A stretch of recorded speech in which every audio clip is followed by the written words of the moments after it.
4 weeks is for great time management and productivity. I'm determined to somehow get the UDO to you by the end of October.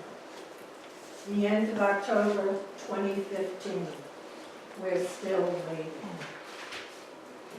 It's been more than 10 years since I felt compelled to stand at this podium and address the council.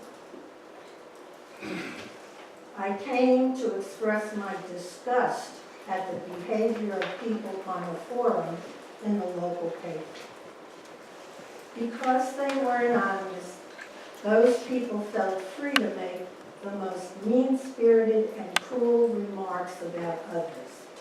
Eventually, the forum shut down, the council changed, and most of those people faded away. But I still see one or two here in the audience tonight. Fast forward to 2018, and what do we have?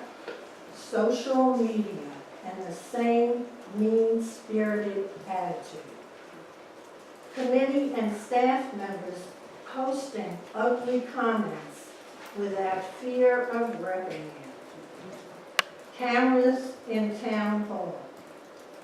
People trespassing on private property and looking in the window to see who lives there.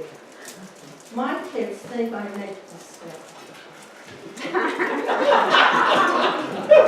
You made part of that up. No, I didn't make any. I didn't look at any windows. That's what I read in the Well, it was incorrect information in the Excuse me, paper. this is my fault. All right, go for it. The buck stops at the council. You were the ones who put your hand on the Bible and swore an oath. The manager serves at the pleasure of the council, not the other way around. And ultimately, you are responsible for what he says and what he does. You're there to set an example and serve all the citizens, not your spouse, not your employer, not your friends, and not the landed gentry, but all the people. I'm asking you to do your job. I'm asking you to do what you know to be right and just. And I'm asking you, please don't take this town down that rabbit hole again. Thank you.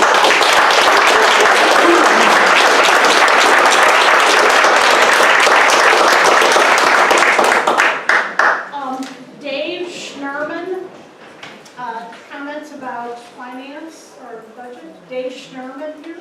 I'm here. I didn't sign up to say anything. Okay, did you want to make public comments? I'm sorry. I thought that was just a sign-in sheet. My first meeting here. I will not sign up. Here tonight, did you have finance comments? Karen? I think she went home. No, she's right there. Oh, she's here.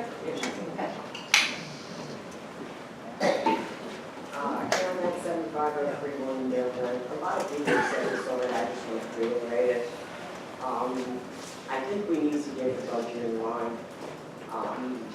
My dad used to say people have problems when they make a nickel and they spend it up. And I think that's what's going on in town right now, and I'd like to see that rain. And if you keep this up, in 5 years, we're going to be broke as a town. And I think we need to be within the budget. I don't think we need to be spending this exorbitant amounts of money. And I think that when you do buy property or you spend a lot of money, I think at the vote, it should be the citizens that decide whether they want to spend $500,000 or whatever it is, because in the end, that's going to be yours. So, I just think that we need to be spending under control. And that's what pretty much all the people are saying. And Adrian, did you have comments about finance? Dave Luther, comments about finance.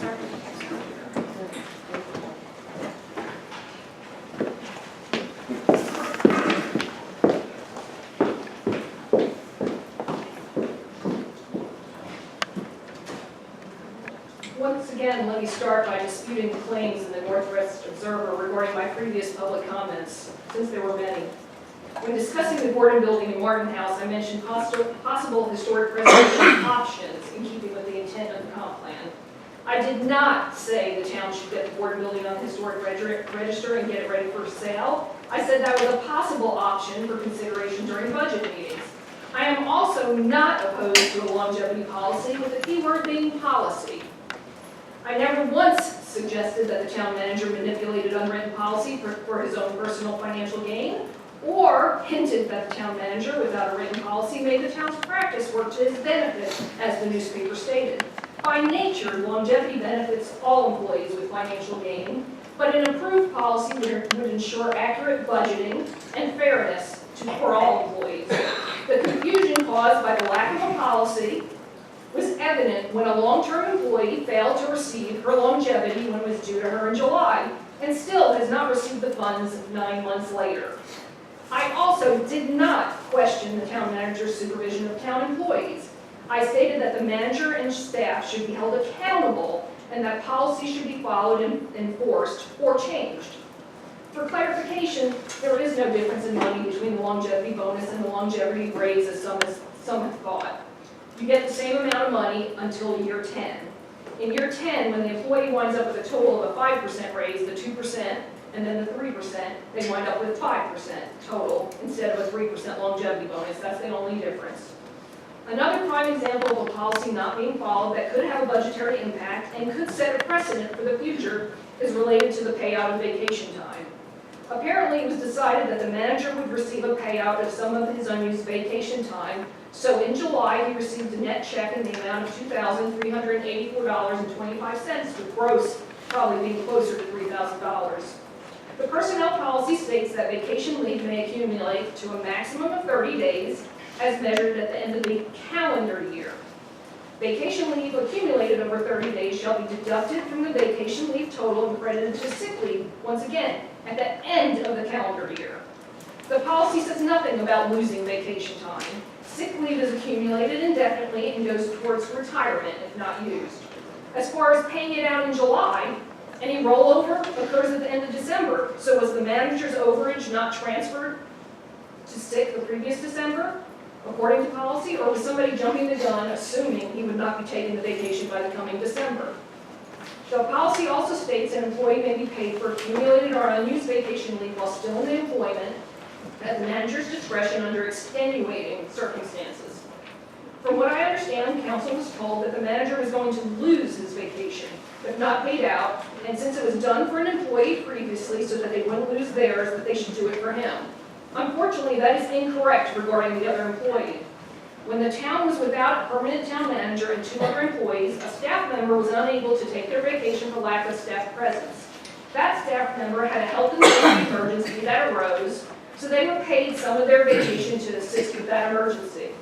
Yes, they were over the 30-day maximum by no fault of their own, so the excess time was getting ready to roll into sick. But that was not the reason for the request.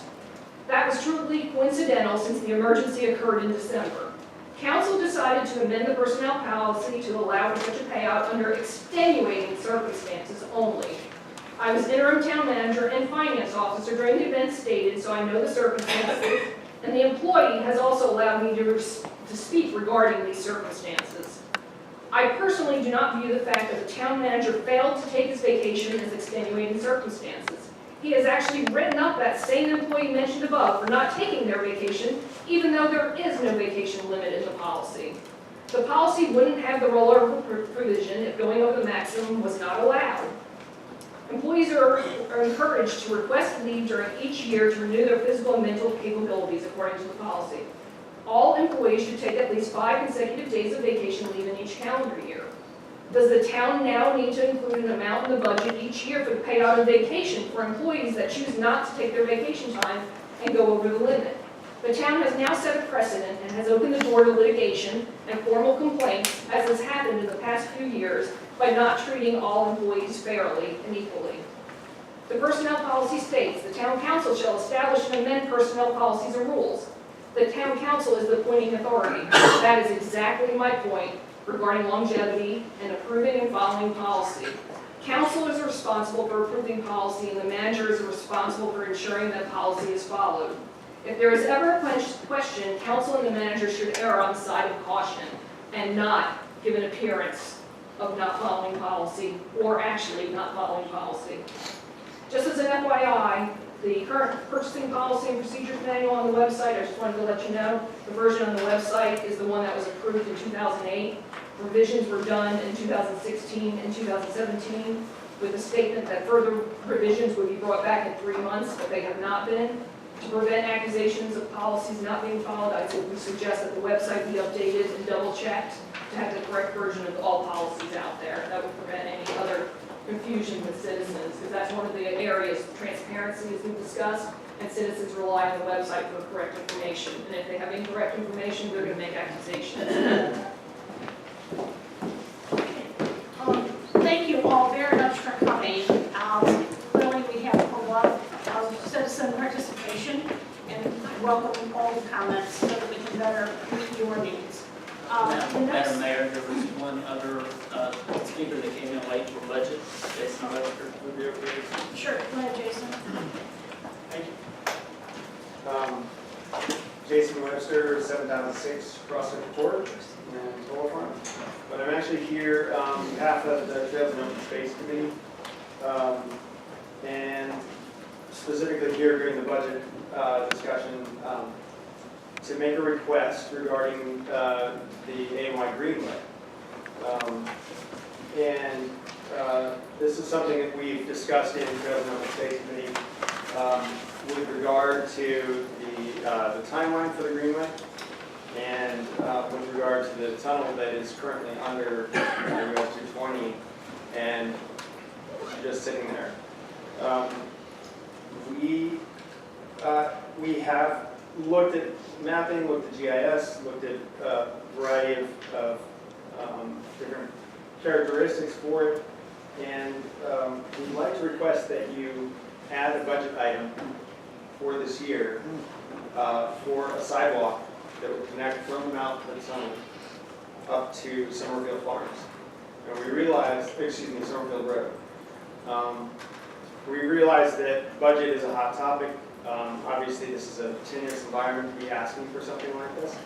But we'd like to ask you to think about the opportunity cost of not doing anything there. Currently, if you've used the AMY Greenway recently, you know you come up on that beautiful trail, you come down to the tunnel, and you're surrounded by a security fence that was necessary to be there to keep people out of the tunnel to avoid nuisance. But bear in mind that that is how people come and are confronted with Summerfield. That is from the Greenway perspective and the multitudes of trail users, especially with spring and summer, blossoms blooming, people are out there experiencing this. And so we feel that that's one important thing to consider. The other piece of it is we've had a number of users who we discovered after we closed it had been using the tunnel. And obviously we didn't want it used in a substandard state, but we feel like that would begin to open up the tunnel to use much earlier. If you recall from the timeline and the planning, the allocation from, I believe, Guampo, that the timeline is 2024 for completion of the AMY Greenway. That's roughly 6 years from now. And so we feel like you can get good use in the interim for a very low cost. There are a number of other things. The MST, the Mountain Sea Trail, which Oak Ridge is now very actively working to connect to Summerfield, is going to be part of the MST. And currently in Summerfield, Mountains to Sea trail users their only recourse is to come down and walk on 220 and then cross over. It may come as a surprise to a number of you. This year, we were asked to revise the guidance for mountains to sea trail users hiking from mountains to the coast. And we couldn't, as a committee, recommend a different route because there is no real safe route for them to get through. And basically as part of the review, just to give you peace of mind, there are a number of reasons to add this connector.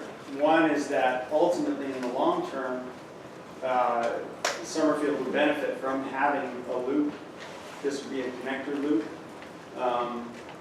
that would come back into the ANY Greenway that's slated to go out through the watershed. So there's an ancillary benefit there. It's not something that we put there and then it has no use later on. Ultimately, it begins to engage people with the use of the trail from the Summerfield side. If you know Greensboro with their Greenway Urban Loop has done a tremendous job beautifying the areas that the Greenway go through. And we think that there could be some community effort to really make the tunnel a nice place, very low cost, similar to the effort that was put into the town hall to make that a wonderful space as well. So I understand the budget discussions are really tough, but just think about those 6 years, and we'll have an incredible asset there that could begin to be put into use much sooner. Thank you very much.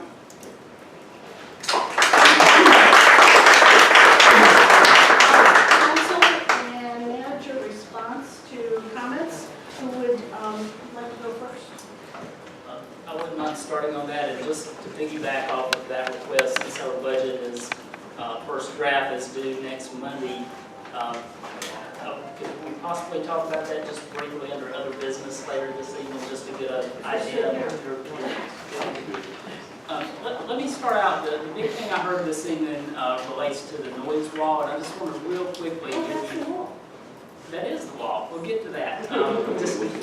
Just to give you a real quick synopsis of the town's involvement. So, and I have read some of the social media posts, and I've been here for almost 6 years. I came right when the project had just got lit. The decision to do this noise wall had already been made. Based on surveying some of the Elmhurst residents, and at least one of those parties had expressed interest in having it, as well. It was explained by NCDOT at the time.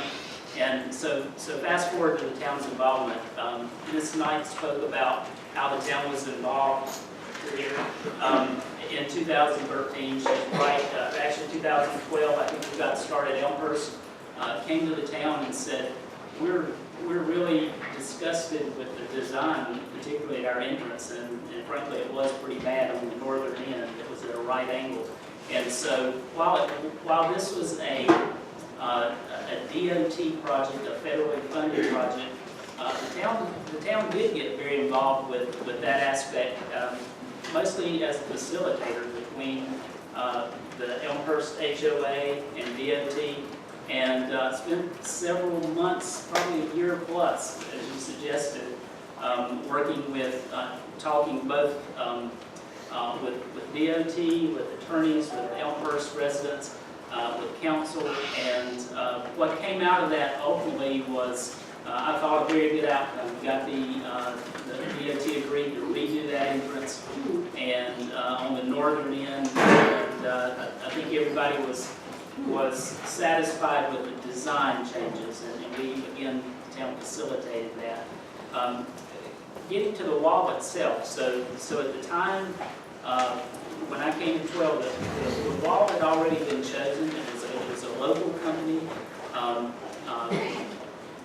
and this is the product. This is the product in a very sample from the time. And Ms. Susan Boyd from Paragon Noise Wall or Noise Barriers came and spoke to this council. And we did have several sets of minutes related to various involvement of the town. But the gist was that the representative of this company already had the contract through NCDOT. And so then it was a matter of what's this thing going to look like, what's the color going to be. They showed, I believe exactly what, was it you or someone had shown a diagram earlier with some landscaping in front of it, kind of a tan color wall, a little bit lighter than this. At the time, I think they had 4 color choices that they were giving customers a chance, and this was called caramel. And so at the time, we were given this sample. This is, I haven't taken it out there and held it up to the wall, but this is supposedly the actual product and color that was come up with at the time. And so fast forward to a few years later when the wall actually became installed. And we knew that would be some time because it would be later in the project. And they started putting up the wall, and I think a lot of folks were disappointed in how it looked. I think there was a lot of unevenness with the painting.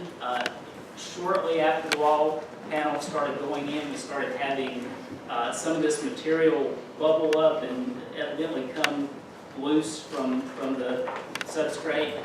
And anyway, when this started happening, last year I had a conversation with NCDOT. It was very evident a lot of folks were not happy with the wall. The problems were very visible driving up 220. And I was told at the time, yes, we agree by DOT. We are not satisfied with this noise wall. We are not accepting it the way it is, and we will be working with Tetra Tech, which is the general contractor, and Paragon at the time related to a solution. And that was reported to the council at the time. And we passed that information along to some at Elmhurst through next door, I believe, at the time. And so we all knew that something was going to happen to change, that would change about this noise wall. So an Elmhurst resident came to see us at Town Hall in February, and we got on the phone. February of 18. February of 18, yes. And started asking more questions about the wall. We got on the phone again with NCDOT, talked to the project manager there, and learned a lot in one conversation. So we were told that this wall, that what you see now, will be completely replaced. They will leave the I-beams, the pylons that are there, and they'll pull all those panels out, and they'll replace it with a new product. So they told us that this product was Carcinite Acousti-Shield. You can look that up. It is some type of composite material, fairly lightweight, and we were told that they had just the week before inked a deal with the contractor or agreed. That was my understanding in my words, that I think they had agreed with the contractor to use this noise wall, this new product, and that its color would be gray.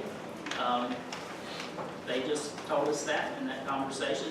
I asked if there was a place we could see this wall, we could go see a sample.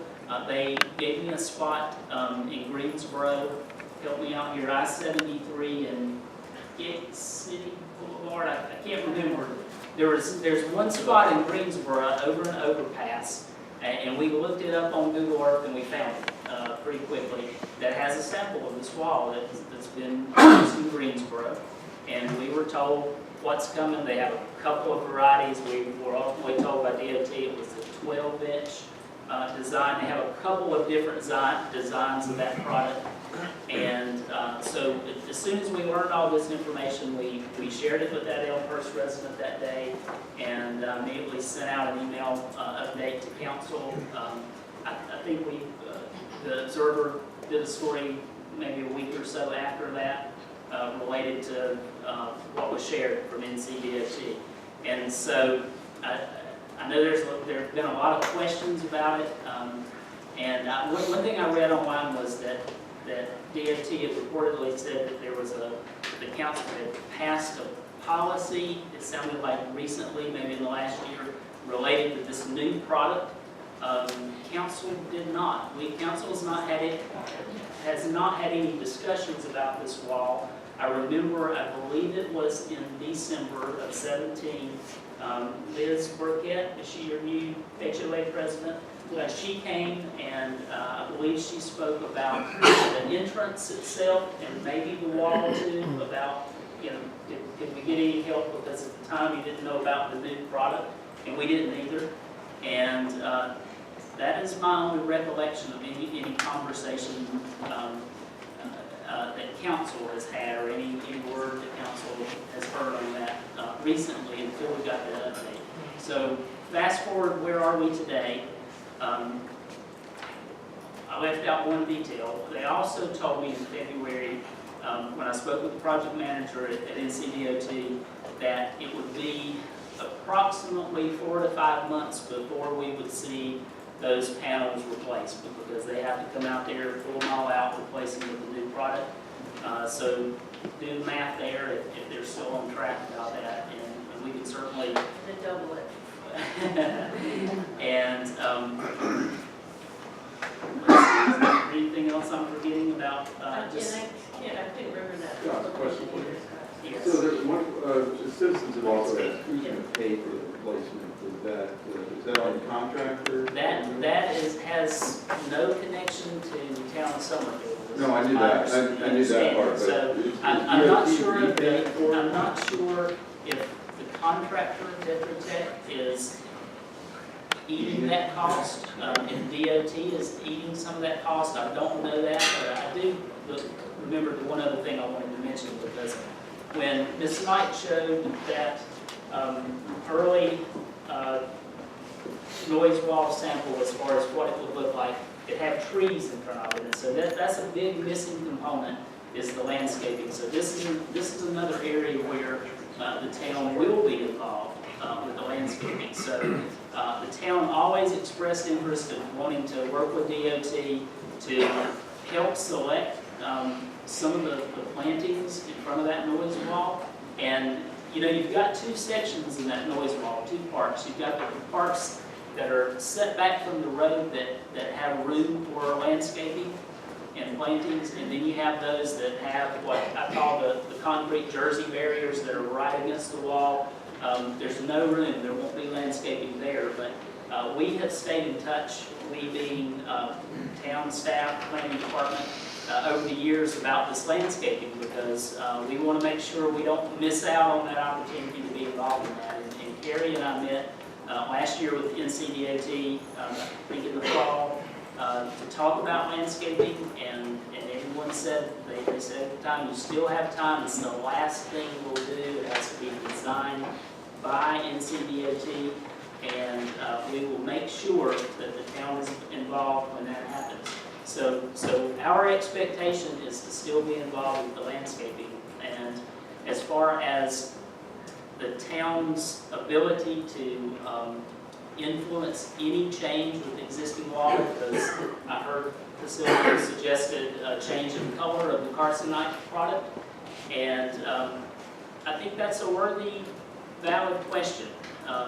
And I know that Councilmember Barnes, as MPO representative, spoke with Mike Mills by email, I believe, today, and you had something you wanted to add about that, I think? Well, I did. I just wanted to say, and reference to what Karen spoke with earlier, and we tried to all work together on that, and I did reach out to Liz Burkett today, and her concern was the safety of the intersection, so I'll follow up with Mike on that as well. But I did send him an email, and he is now aware of their problem. I think he said that the problem is they're running into the spacing of the existing towers will not allow for a typical concrete noise panel to be installed, and they're having to install another lightweight type panel similar to what they're using on sections of the northern loop from Pine Boulevard to Battleground. And he said they're replacing those existing lightweight panels that have failed with a similar lightweight panel. So from this information, he's understanding that we're saying it's not really a satisfactory option, and the request is to see if we can find something that looks better. He said he would check and see if there are other design alternatives for a lightweight wall that may be more in line with the appearance of a concrete panel that we're looking for. So I will just continue to try to work with y'all and everyone and try to do what I can to make that happen, and we'll go from here. I would think that color too, that's not, Priscilla's a color person in the room, that's not the color of the wall, is it? No, I almost brought that when I took the photos. It's a little more gray. Yeah, Yeah. take it and see. Yeah, that color is not bad, but the color. No, the color that's existing is not bad, but the true Color. gray would be much, the darker color is going to be recessive, and the more you can blend it in, the better. And there is very little opportunity for landscaping on that wall. I made it a point to go down and drive. There are only a couple of places that you could even plant something. I mean, that wall is all the way up to the concrete. So to try to say that, you know, the landscaping is going to minimize it, unless you espaliate a tree on there with like a vine or something, there's going to be very little opportunity there to do that. So I just think the color would be a drastic change and make a really big difference, and it wouldn't stick out like a sore thumb. The stacked stone, it would be in a perfect world. And I know that Elmhurst is getting ready to do, or trying to do, something on their front entrance. So, anything we could do to make that better, I think everybody will benefit. And as the manager, to keep all the council members informed, that would be helpful too.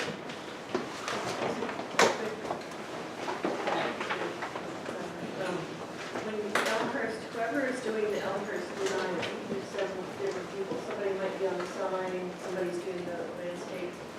And we had urged Liz to find a point person there, and we could facilitate a discussion between the DOT landscaping design and Elmhurst.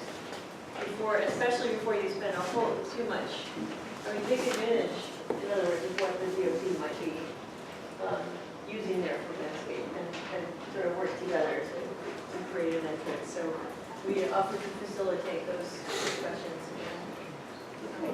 And the last thing, when we did talk to the landscape designer, the reason they wait is you don't know what the final cost of the contract is until it's done. At the very end of the contract, they'll add up all the changes, everything that it was done. And the landscaping is based on a percentage of that total. So waiting till the end gives you a higher landscape budget. And then it was my suggestion actually in our discussion to give them priority areas and have a plan for where you wanted to focus landscaping and give everybody a chance to weigh in on that. I think it's important too to defer to them. They are the experts, and we have wonderful DOT landscaping throughout the state. So Okay, Mayor, from last month's meeting, one thing when I hear big facts and figures, I mean, one thing I'm going to have to do, or I'm going to have to agree actually, that computer science